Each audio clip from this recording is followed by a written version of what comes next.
এটি একটি অনন্য প্রেমের গল্পের দ্বিতীয় পর্ব। যদি প্রথম পর্বটি না দেখে থাকেন তাহলে প্রথম পর্বটি দেখে নিন। এইভাবে মঞ্জুরি ও রামু বিয়ে করে এবং বিয়ের পর তারা দুজনেই তাদের বাড়িতে চলে যায়। বাবা, ও বাবা, ভাই আর ভাবি দয়া করে বাইরে এসে দেখো। তারা সবাই বেরিয়ে আসে। রামুর কি হলো? আর এই মেয়েটিকে?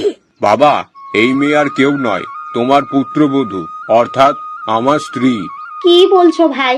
আমরা তোমাকে গঙ্গা চড়াতে পাঠিয়েছিলাম। এটা কি হচ্ছে আমি বুঝতে পারছি না। আরে দাঁড়াও, আমি তোমাদের সব বুঝিয়ে বলছি। এরপর রামু সবাইকে সবটা বলে। আরে এই পুতুল যে এখানে ঝামেলা এনেছে। এই পুতুলটা দেখাতে কত অদ্ভুত। আর তারপর রামু পুতুলটাকে নাড়াতে শুরু করলো। আর হঠাৎ আবার একটা শব্দ এলো, আমাকে বাঁচাও, আমাকে বাঁচাও, আমাকে সাহায্য করো, আমাকে সাহায্য করো তুমি। আমি তোমাকে সাহায্য করতে বলছি। কে সাহায্য চাইছে? এখানে আশেপাশে কেউ দেখা যাচ্ছে না, তাহলে এই আওয়াজ কোথা থেকে আসছে? আমি তোমার সামনেই আছি, দয়া করে আমাকে বাঁচাও। হ্যাঁ, আমি কেবল এই পুতুলের মাধ্যমেই কথা বলছি। আরে কে সাহায্য চাইছে? আমার সামনে এসো। আরে এই রোগা মেয়েটা কিভাবে কথা বলতে পারে? ও কি ভূত? আরে না, আমি ভূত নই। আমিও তোমার মতো একজন মানুষ, কিন্তু কেউ আমাকে এখানে বন্দি করে রেখেছে। দয়া করে আমাকে সাহায্য করো। কে তোমাকে এখানে বন্দি করে রেখেছে এবং আমি তোমাকে কিভাবে সাহায্য করতে পারি? আমি এখনই তোমাকে সব বলতে পারছি না। তুমি শুধু সেই ঘন বনের মাঝখানে থাকা লবণাক্ত জলের পুকুর থেকে জল এনে আমার উপরে ছিটিয়ে দাও, যাতে আমি আমার আসল রূপ ফিরে আসতে পারি। আমি কি লবণাক্ত পুকুর থেকে পানি এনে তোমার উপর জল ছিটিয়ে দেব? দয়া করে আমাকে সাহায্য করো, আমি অনেক সমস্যায় আছি। ঠিক আছে, একদম চিন্তা করো না। আমি এক্ষুনি গিয়ে ওই লবণাক্ত পুকুর থেকে জল এনে দেব। এবং সেখানে পৌঁছানোর পর আমি সেই পরিষ্কার জল এনেছি। এবার এই জলটা আমার গায়ে ছিটিয়ে দাও। এরপর রামু পুতুলটির উপর জল ছিটিয়ে দেয়, যার ফলে পুতুলটি হঠাৎ একটি সুন্দরী মেয়ের রূপ ধারণ করে, যা দেখে রামু হতবাক হয়ে যায়। এই পুতুল থেকে আমাকে মুক্ত করার জন্য অনেক ধন্যবাদ। কিন্তু তোমাকে এই পুতুলের মধ্যে বন্দি করে রেখেছে এবং তুমি কোথায় থাকো এবং তোমার নাম কি? আমার নাম মঞ্জুরি। আমি আমার দাদুর সাথে এখান থেকে কিছু দূরে একটা কুড়ি ঘরে থাকতাম। তোমাকে একটা কথা বলি, তোমার মতো সুন্দরী মেয়ে আমি আমার জীবনে আর কখনো দেখিনি।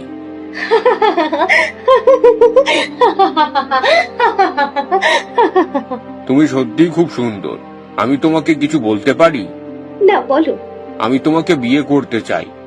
তুমি কি আমার মতো একজনকে বিয়ে করতে চাও? সাবধান, আজকের পর যদি তুমি নিজেকে জারজ বলেছো, আমি তোমাকে বিয়ে করতে প্রস্তুত। আমি আমার জীবনে তোমার মতো সুদর্শন এবং দয়ালু মানুষ দেখিনি, যে নিজের জীবনের চিন্তা না করে অন্যদের সাহায্য করে। যা শুনে ছেলে রামু আর বৌমা, তোমাদের দুজনের জুটি খুব সুন্দর দেখাচ্ছে।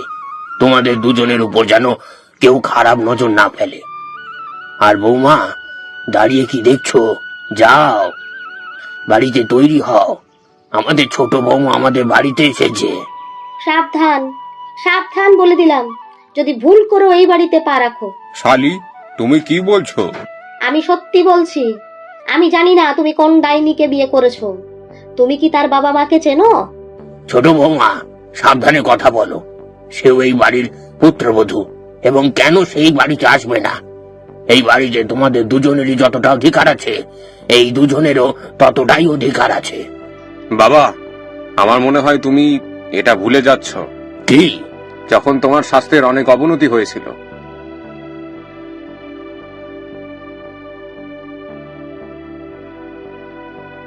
বাবা, আমার দিন ঘনিয়ে আসছে।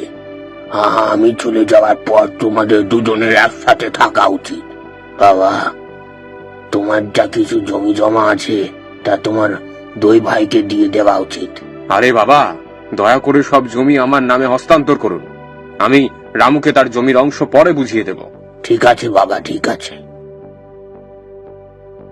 আমার একটা কথা মনে পড়ে গেল বাবা, তুমি নিজেই এই সব সম্পত্তি আমার নামে করে দিয়েছ। হরি, তুমি ঠিক কাজ করছো না বাবা।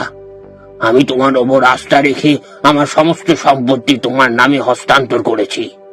বাবা, আমি জানি না যে তুমি আমাদের অর্ধেকের বেশি সম্পত্তি রামুর চিকিৎসার জন্য বিক্রি করেছো। একইভাবে রামুও তার অংশ পেয়েছে। হ্যাঁ, আমি এই দুষ্টু লোকটিকে এই বাড়িতে ঢুকতে দেব না। থাকুক, আমরা এখান থেকে চলে যাব। রামু, আমিও তোমার সাথে আসব। আজকের পর আমি এক মুহূর্ত এই বাড়িতে থাকতে চাই না। হ্যাঁ হ্যাঁ, এগিয়ে যাও। কে তোমাকে থামাচ্ছে? না, সে যদি আমাকে এখানে থাকতে বলে আমি এখানে থাকবো না।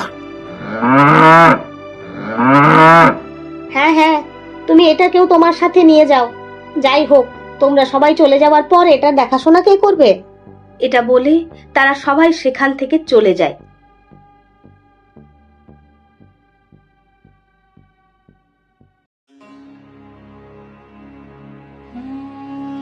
আরে, এটা তো এক তীরে দুই লক্ষ্য ভেদ হলো। তোমার ভাইয়ের সাথে আমরা তোমার বাবাকেও তাড়িয়ে দিলাম। তুমি ঠিক বলেছো ভাগ্যবান, এবং দেখা যাক ওরা সবাই কোথায় যায়। আর এখানে ওরা তিনজনই একটা গাছের নিচে বসে আছে। মাঞ্জারি, দয়া করে আমাকে ক্ষমা করে দাও।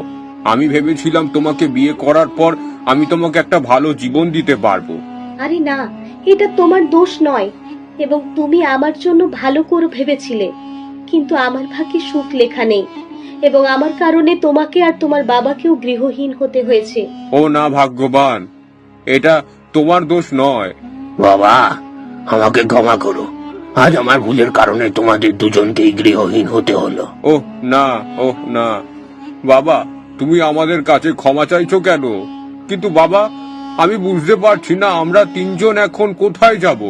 আর এখন আমাদের গঙ্গাও আমাদের সাথে আছে। আরে তোমরা দুজনেই চিন্তা করো না, আমরা তিনজন আর গঙ্গা আমার বাড়িতে যাব। হ্যাঁ, আমার বাড়িতে।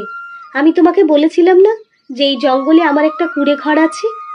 আমরা তিনজন আর গঙ্গা ওখানেই যাব এবং ওখানেই থাকবো। রামু, বৌমা একদম ঠিক বলেছে। আমাদের তার কথা শোনা উচিত এবং তার বাড়িতে যাওয়া উচিত। এই কথা বলার পর তারা সবাই মঞ্জরির কুঁড়ে ঘরের দিকে যেতে লাগলো, এবং সেখানে পৌঁছানোর পর তারা সবাই, এটা আমাদের কুঁড়ে ঘর। আমি আর আমার দাদু এই কুঁড়ে ঘরে থাকতাম।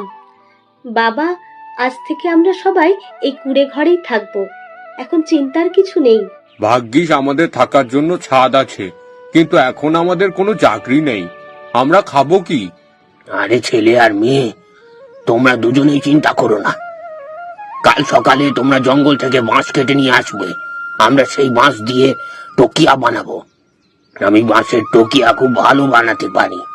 আমি বাঁশের টকিয়া খুব ভালো বানাতে জানি। আমি তোমাদের জন্য টকিয়া বানাবো যা তোমরা শহরে বিক্রি করতে পারবে। বাবা, একদম ঠিক বলেছেন। আমরা আগামীকাল থেকে একই কাজ করব। ঠিক আছে বাবা, আমরা কাল থেকেই একই কাজ করব।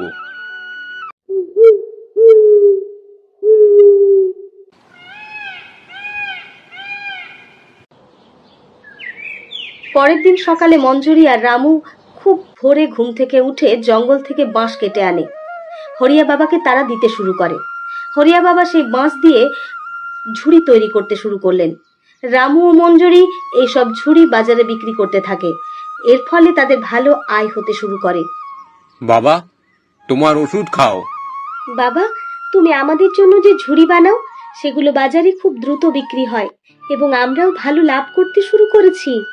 এভাবে তারা সবাই সুখে বসবাস করতে লাগলো। তারপর একদিন যখন রামু আর মঞ্জুরি বাজার থেকে ঝুড়ি বিক্রি করে বাড়ি ফিরছিল। আরে বাবা, তুমি ঘরের বাইরে দাঁড়িয়ে আছো কেন? আরে বাবা, আমাদের গঙ্গা এখনো বাড়ি ফেরেনি। আমি জানি না সে কোথায় গেছে। বাবা, একদম চিন্তা করো না। আমি গঙ্গাকে খুঁজে বের করব এবং তাকে ফিরিয়ে আনবো। আমিও তোমার সাথে আসব। কিন্তু ভাগ্যবান, তুমি কি করবে? আমি একাই গঙ্গাকে খুঁজে বের করব। আমি তোমাকে গঙ্গাকে খুঁজে পেতেও সাহায্য করব। এই কথা বলার পর মঞ্জুরি আর রামু বনের দিকে রওনা দেয়। আমরা পরবর্তী অংশে গল্পটির আরো জানবো। পরবর্তী পর্বটি দেখতে আমাদের ফেসবুক পেজ ফলো এবং ইউটিউব চ্যানেল সাবস্ক্রাইব করে আমাদের সঙ্গে থাকুন। কমেন্টস, লাইক অ্যান্ড শেয়ার করে আমাদের উৎসাহ দিতে ভুলবেন না।